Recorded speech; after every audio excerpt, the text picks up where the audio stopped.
आषाढ़ कृष्ण गणेश चतुर्थी व्रत कथा। एक समय की बात है।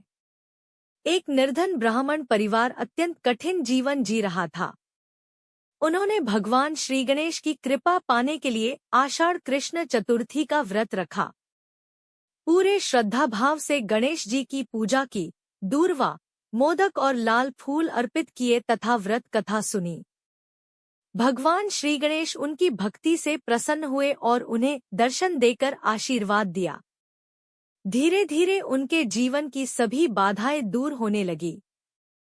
घर में सुख समृद्धि आई, धन धान्य की वृद्धि हुई और परिवार का जीवन आनंदमय हो गया। तभी से मान्यता है कि जो भक्त आषाढ़ कृष्ण गणेश चतुर्थी का व्रत श्रद्धा और विधि विधान से करते हैं, उनकी सभी विघ्न बाधाएं दूर होती हैं, मनोकामनाएं पूर्ण होती हैं और भगवान श्री गणेश की विशेष कृपा प्राप्त होती है। गणपति बप्पा मोरया। मंगल मूर्ति मोरया।